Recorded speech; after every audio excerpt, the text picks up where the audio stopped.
Yeah, and what is intuition? Prayer is a communication to God. Intuition is God speaking to us. Hi, folks. Thanks for joining me today. Uh, this is a very interesting podcast, and I did that little hesitation because this is something that some people believe in, some people have experienced, and many people doubt this. And I'm talking about NDE, which stands for near death experience. So, have you had a near death experience? If you have, please let us know in the comments. But today's podcast with Dr. Glen Robison, he's going to tell us and what that promise meant to him and also that near death experience and what brought him back. What was it like on the other side? What brought him to the other side? All these questions are going to be answered by the doctor, so please listen to that. This is also a two-parter. The second part is about the promise, and you're going to hear a little bit of the conversation about the promise at the very beginning of this conversation, and then it'll be a continuation of a part two. So hopefully you listen to part two as well as part one to put it all together and to understand everything. But before we get started, I want to remind you, if you're a pet owner, please have your pets spayed or neutered. Thanks. Before we get really jumping into this, I'm going to first let people know that you do have a book out currently that's called Healthy Dad, Sick Yes, Dad. And as of right now, we're in 2025. We are in coming up to July, but you have memoir also coming out called Show Them. correct. So, Yes. can you tell us a little bit about you and also what I know a lot of people may not know what a myopractor is. If you could kind of tell us that, and then I'd like to just jump into talking about your the power of promise and your NDE, that near Right. death Okay. experience that you had. Yeah, it's been quite a journey, and so that's the memoir. That's the book that I've been writing for the last several decades, trying to put that thing together. Um, but where did my journey start? I mean, it's just where do you want me to begin? The Healthy Dad, Sick Dad book was a development of watching my father on the farm. This guy that was really, really healthy and never complained about his health at all. And then I started to watch him slowly get sick and sicker and sicker, and one heart attack led to another heart attack to another heart attack, and then the last heart attack did him in. So, and we can talk more about that because my near death experience, I actually helped him prepare to go on to the other side, and that was quite a Oh, okay. experience working with him. But the premises of that book, um, when I was in medical school, I was you just eat to survive. The $1 tacos and the root beer floats and the Costco muffins, and my health went south. And so that that book is more kind of like a mini memoir, and but it's a health book because the Healthy Dad was the one that was introduced to me when you know my health issues went south, and my back went out, and I did not want surgery, and so I was told to go see this man, and so I went and seen him, and he got me out of trouble, and I really didn't um, really pay attention to what he was saying until my daughter had an experience that Oh, I could not get answers from anybody, and she just all of a sudden stopped eating, and those little brown eyes staring at me, this 2-year-old girl, daughter, and she's like, "Daddy, please help me. It hurts to eat." And emergency room had no answer. I took her to some other specialists. They had no answers. So I called up this guy and says, "Hey, you help me. Can you help my daughter?" And took her down there, and I remember walking into his little office, and I sat my daughter on his exam table, and she just weak, tired. I mean, she hadn't eaten in several weeks. I mean, it's almost going on to a month, and wow. I had to sit back and trust the matters and say, okay, I have to be the parent. I can't be the doctor here. And so I watched him go to work, and all of a sudden I started hearing gurgle sounds from my daughter's tummy, and then she stood up and said, "Daddy, I'm hungry." And so we fed her, Yeah. and uh, and she had no pain. And I says, "Whatever you did, I need to learn that." And so sorry about the long explanation as to why the chiropractic and Jinsen Jitsu is that he was a professional healer, but he used chiropractic, which is a form of like chiropractic, but it's more precise. It's more listening to the body, and the way it was explained to me that you bring the muscles to tension and then release, and it's a split-second release. I use it extensively in my practice now. So when somebody has a hip or a knee pain, I always go to the ankle, and if I can release that ankle or that midfoot, it's a game changer. I mean, I've had patients that have been in pain for years. I've been at one patient had a he'd been on workman's comp for 3 or 4 years. Nobody could find out what was going on. Kind of like my daughter, nobody could find out what's going on. And it came in, I'm like, you know what? I released his ankle, and he came back and goes, I don't know what you did, but I have no pain. I want to go back to work now. So I'm like, go. And so it's a really neat art. And so I can do from head to toe that. And then the Jinsen Jitsu it's a Japanese energy points. So kind of like on acupuncture, where you use needles, you use your fingertips, and you're kind of like they say it as you're the jumper cable. So you hold these 2 points between, various others, and there are sequences, and so you can, I use it after I work on somebody, and then I can hold the points and bring the energy back in or out, depending on what needs to be done. So yeah. Yeah, that's the interesting thing about the body in general is these different points, pressure points that might fix or cure or heal a different part of your body. What is it between your thumb and index finger in here? If you have like a headache or something like that, it's just a lot of these different points. Like you said, acupuncture, acupressure, the pressure points, things. Very interesting. But I'm wondering about two things that we want to talk about. The power of promise. What is the power of promise? And then really this NDE experience that you had, and what brought you back? So when I was a young kid, I'd always ride to the farm with my father. And we'd go down, whether it's, going down to feed the cows or, whatever he had to do on the farm. And it was just the most uncomfortable ride in my entire life. My dad spoke very few words, and I write about it in my Healthy Dad, Sick Dad book. But I remember if he had cookies, I'd love to munch on those because the sound of the cookies break the silence. And so I did more observing with my father than anything. I think by the time I was 18 years old, I finally had my 2-minute conversation with my dad. And so he was a man of very few words, but a dynamic person. I remember watching him do business agreements with fellow other farmers, or when he liked to sell his hay, and his word was his contract. And he'd shake hands and he says, okay, we'll have your stack of hay, we'll have your hay to, wherever you need delivered. And that was the binding force.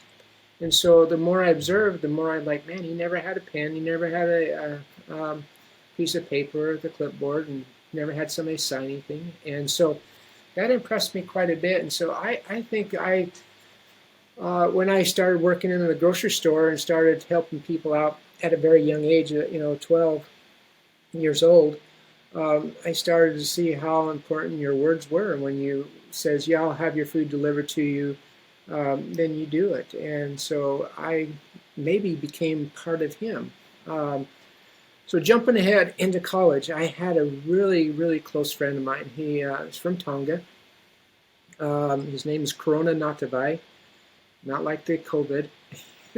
in Tonga, you say Kelowna, but his name is Corona. He has a funny story. I mean, the guy is just a great roommate. But and so he was gifted in education, and I struggled in physics and mathematics, even though I took a lot of math courses. But he knew how to get to the answers, and so I used him a lot, and helped me get through the courses in college.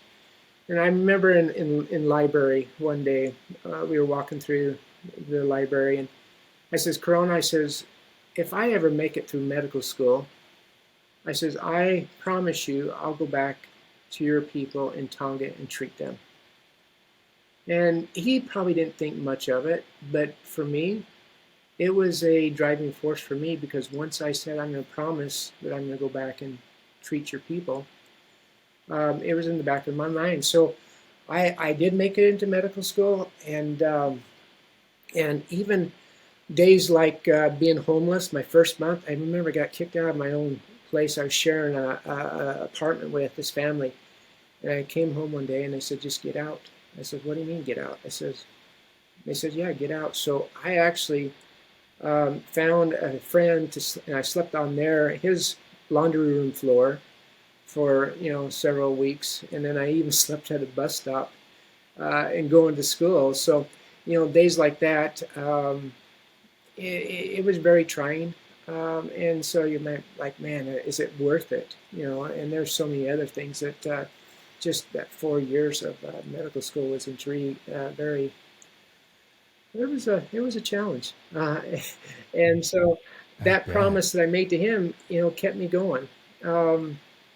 Then I was in 2 years into medical school, and my health just went south. I mean, like I said before, I was living off root beer floats, $1 tacos, and muffins, and whatever you could grab and go and study and eat and take tests and that. And I remember I woke up one night, and not to gross out your audience, but man, I was peeing blood. And as a student, you're like, oh man, what's going on? And I had the worst pain ever. And I had my roommate take me to the emergency room, and I literally crawled into the emergency room, and the doctors thought I was like a drug seeker. And but I crawled in, and I couldn't even stand up, and I realized that I was in trouble, and they told me that I had some kidney stones, and so the most painful thing I ever experienced. And so they sent me home with a little strainer and says, okay, just pee in this and see if the stones come out, and which they did. And um, but I was okay for a couple of months, and then my brother, he was really close to me. He was getting married, and he says, "Now you're coming my way, right?" I says, "Yeah, I got everything planned for. I got that week off for school. I'll be able to come up and go to your wedding." And so I was doing really fine. And then I remember taking that 8-10 hour drive from California back to Utah. And so I didn't drink a whole lot. I probably had a Twinkie, some chips here or there, maybe a Gatorade, and made it home. And I was going to go to the wedding in 2 days. And I woke up that morning. I was in so much pain, and I'm like, oh no, I got a kidney stone again. And so my dad says, well, hey, just run out to the hospital and talk to Dr. Lindbergh, who is my family doctor, and see what he says. And so I ran out there, and Dr. Lindbergh says, yeah, I think you have a stone. Let's go check you out and do some studies on you. And so I went over to the hospital, and I went to the radiology room, and they says, well, okay, we're going to inject this dye into your arm. And have you ever had this before? I says, yeah, the first time I had a kidney stone back in San Francisco when I was in school, they did this to me, and they said, you have any reaction? I said, no, everything was fine.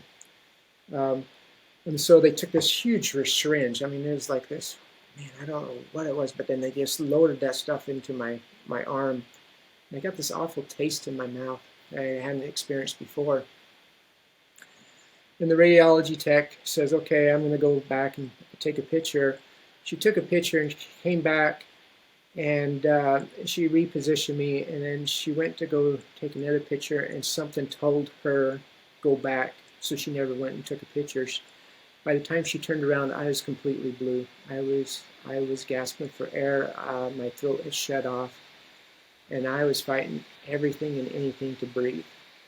And so when they called cold blue in the hospital, it was like the skin color of my face. I was completely blue. and the medical team came in, and I remember I couldn't speak, and I was like, man, just get the 1 to 1,000 epi. Just get the 1 to 1,000 epi. I just had the course in emergency medicine on an anaphylactic reaction, but I couldn't speak it.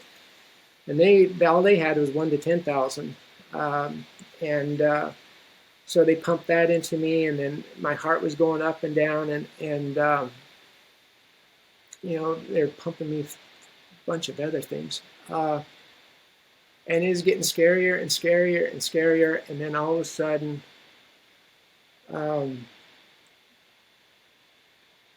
there was a light, and I was drawn to it. And then with that light, there's the most peaceful thing I've ever experienced in my entire life. And I don't share this at all very much because one, it's personal, but two, after I got back to San Francisco and talked to the school doctor, he thought I was crazy and wanted to put me on these antipsychotic medications, which I wasn't going to do. And so, but getting back to the to that experience, I was in a place that I didn't want to come back. Did not want to come back. Can I ask you, that place, was it a place that's indescribable because it was, lack of words, pure, and you couldn't feel, you couldn't sense, you couldn't really see things? Or was it a place that you were above your physical body and looking down and feeling at peace? What was that sensation or that place? The way I'll describe it, I think everybody has kind of the same, but they're unique ways. When I was there, I could still hear. I could still see. And the most intriguing thing is I could still think. But I couldn't taste. I couldn't touch. So the five senses of the human body. And so I was still right there. And the more I was there, the more I wanted to be there. And so the reason why I bring up the thought, I'm like, wait a minute, my body's there, I'm here, I'm in this place that I just don't want to go back. I mean, think about, there's no anger, there's no resentment, there's no yelling, there's nothing. That it was just this calm, perfect place of peace. And the lights were intriguing to me too. And that's why I was going to move my camera this way. You can see that picture right there that I painted. Yeah. I've always tried to recapture what I've seen at that moment, and I've yet to paint the colors that I seen when I was there. That's what I wanted to ask you. The colors. Was it what colors? And I'm thinking of the song, about colors and sparkles and glitter. But like you're saying, it's hard to paint the color that you saw or experienced. Is experience the right word? Can you experience You can color? If you feel it. And that's why it's so dynamic. So in oil painting, there's what you call this brilliant yellow light. It's probably my favorite color. And but I don't use it that much. One is because a lot of the paintings I do doesn't need it. But when I use it, I love it. And I think that's the closest I can come to it. But when I say color, it is, it's the energy, it's the feeling within that color. Kind of like the chakras in a way, like the upper chakra is this bright fuchsia purple-like color, and the blues and the greens. But this was just a brilliant light. And when I came to, the first thing I asked, I go, did you guys turn on the lights in the room? And they said no. So that confirmed to me that something happened there. During the process of when I was there, and here's what's interesting is I read the medical chart, the notes, and it says it took 4 hours to resuscitate me. And it felt like 4 hours of resuscitation. Wow. That's what the medical note said. And it felt like 5-10 minutes to me. Um, in the little town that we're at, there's we don't even have fast food. When I was even back when I had this experience, and so it's a really small town. There's not even street lights on it, but there is these fire sirens that they have on two ends of the town. So when there's fires in town, they'll sound these fires alarm, and anybody that volunteers on the fire department, well, it sends off their pager, and they know that there's something a voice will come over and says, get to the fire station. There's a fire on this one. Well, because they could not get a hold of my father, and he was down on the farm. His brother was a volunteer firefighter, and they knew that if they could set off the fire alarms in town, that they could reach my dad. And so this whole process that they're trying to bring me back, they sounded all the fire alarms. So everybody that had a scanner in town, they heard, Reed, if you're near your brother, Allison, tell him to get to the hospital as soon as possible.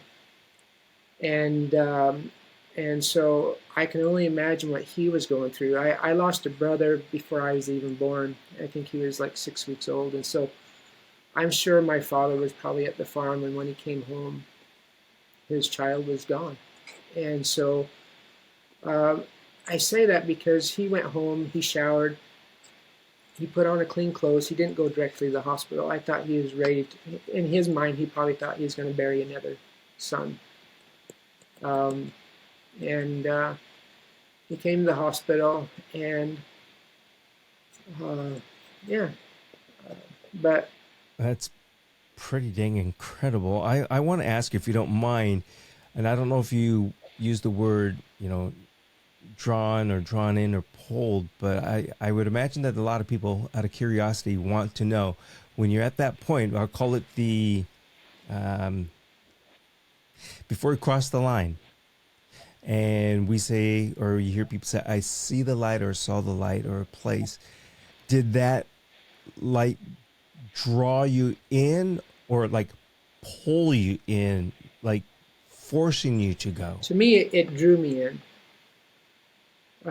When my father, who passed away 5 years ago, and I remember a phone call with him, and it was right at the beginning of COVID, and he kept asking me, when are you coming up? When are you coming up? And I says, I'm trying to get there, but with all these state restrictions, I just couldn't travel.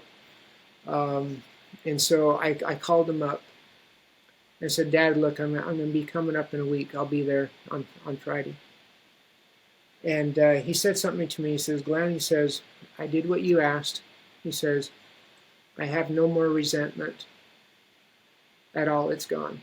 And I had been working with my father for quite a few years on resentment. He served in the war, the Korean War, and he brought, I think, some of that back home, that resentment back home with him.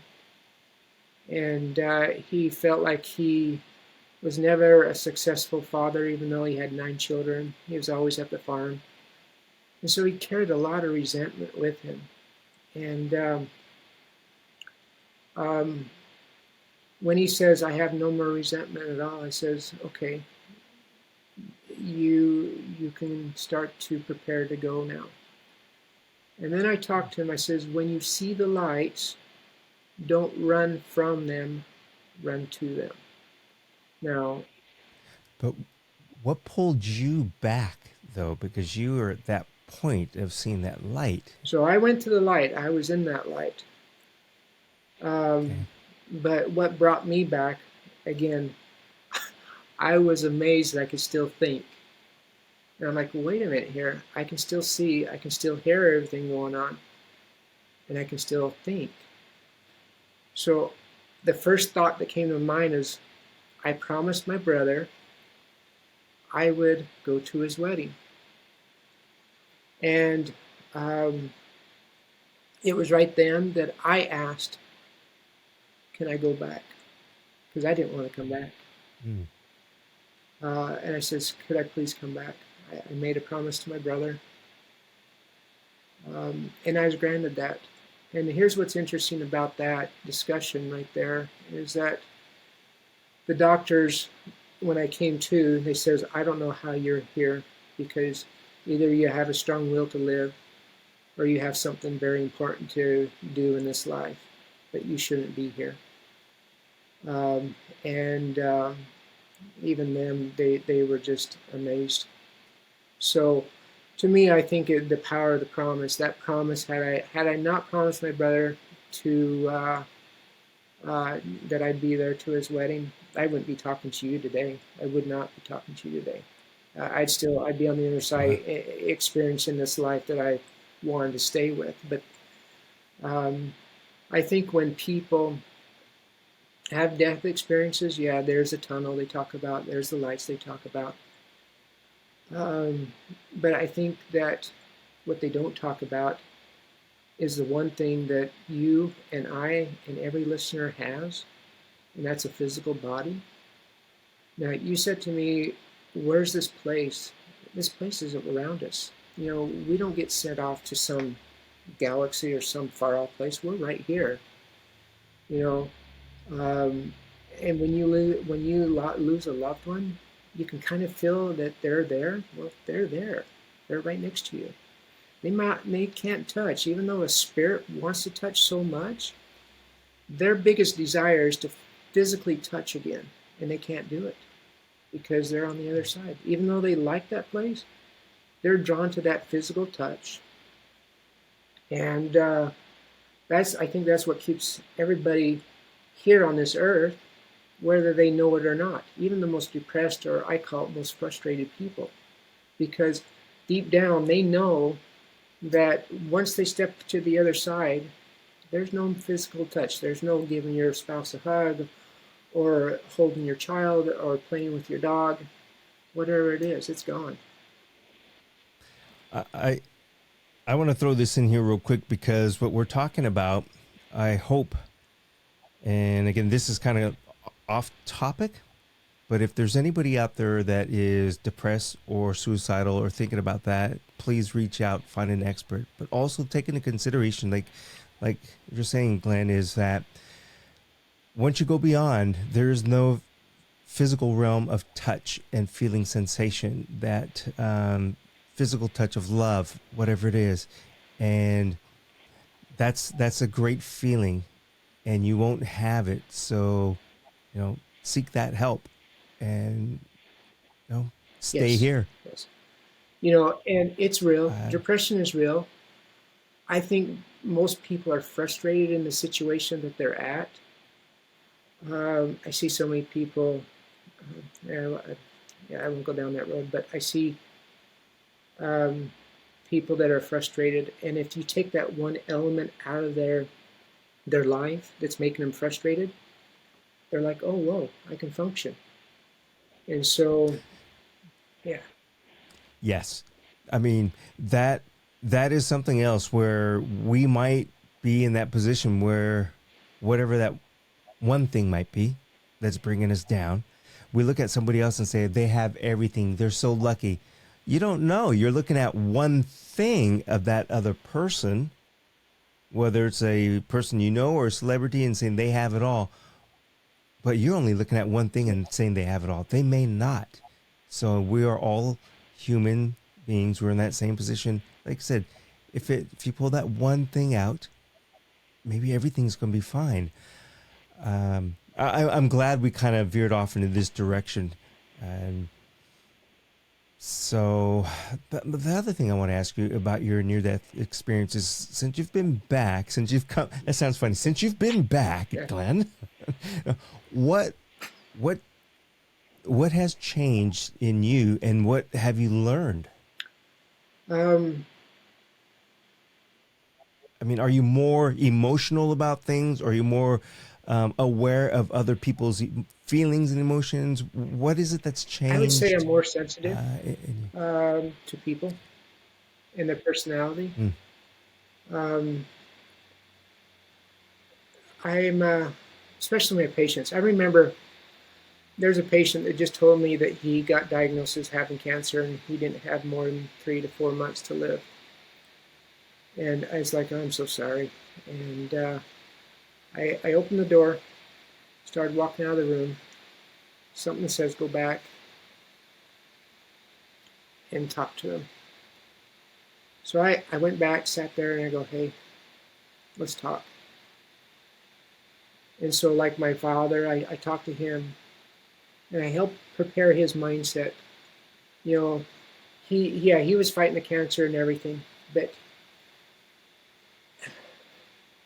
he thanked me. He says, what drawn you to come back and talk to me? Because I needed that more than ever at that moment in my life.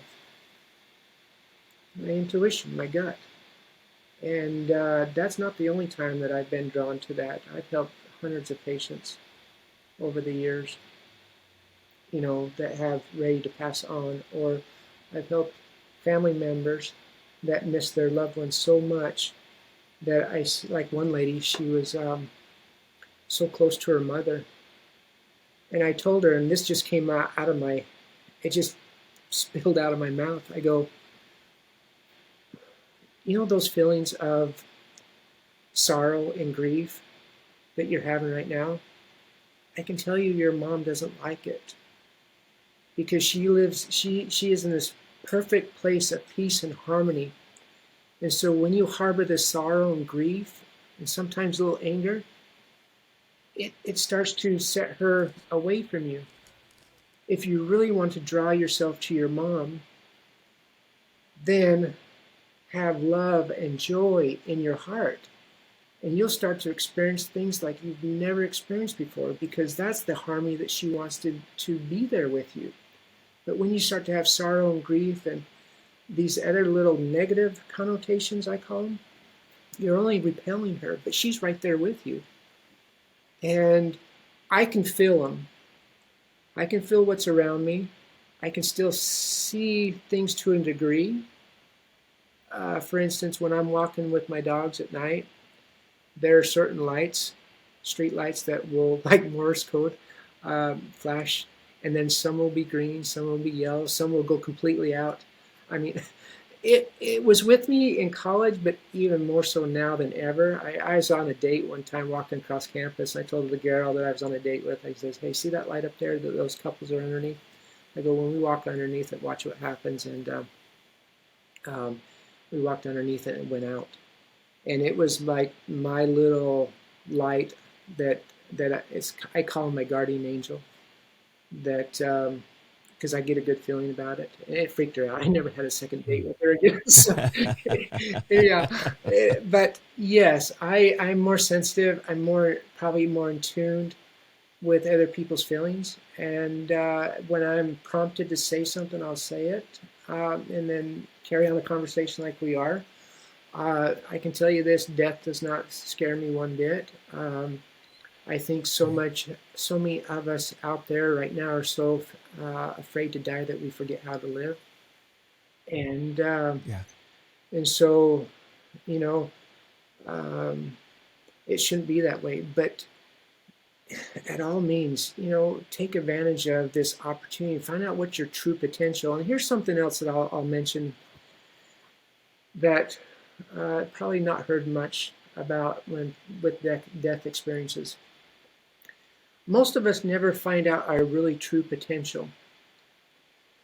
And those bright lights that you go to, I personally think it's the same spiritual DNA that we're always, you know, there's this saying that we're taken home to the God that gave us life.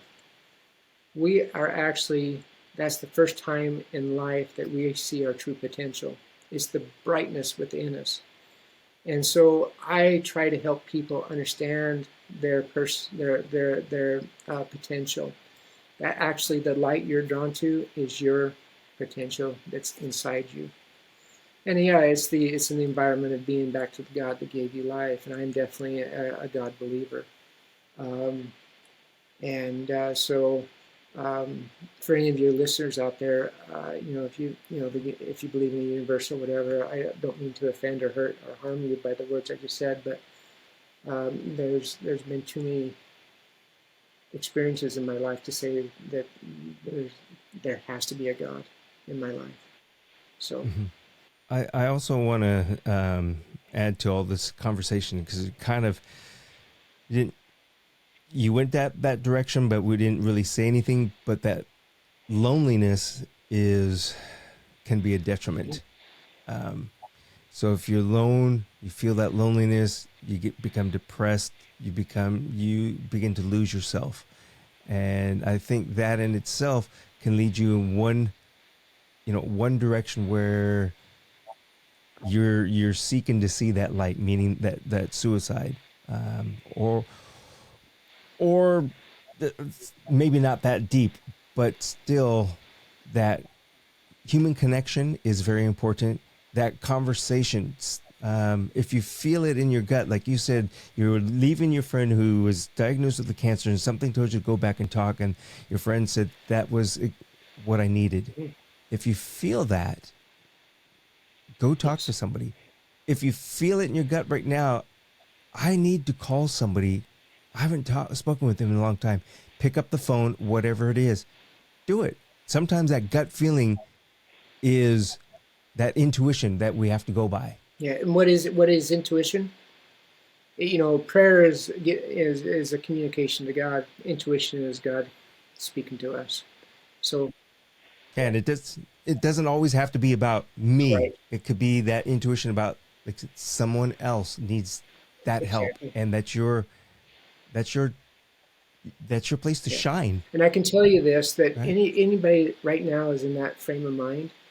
You're only 1 minute, 1 second, 1 week from experiencing the complete opposite um, experience, which means I always say in the greatest of the darkest days, there's an equal opposite force of the brightest and most accomplishment days. And you're right there.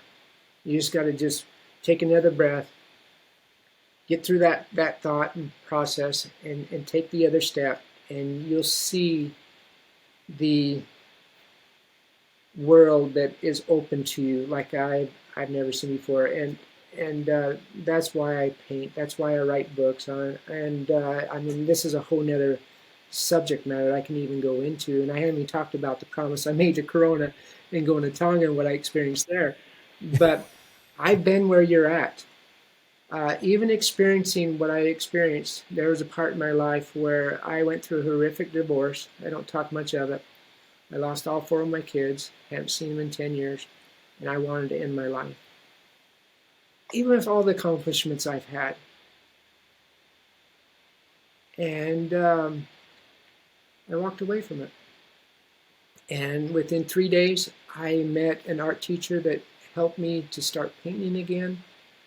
I started writing and wrote Healthy Dad, Sick Dad, which became a bestseller book. I've helped many people, and even I myself accomplished, so much.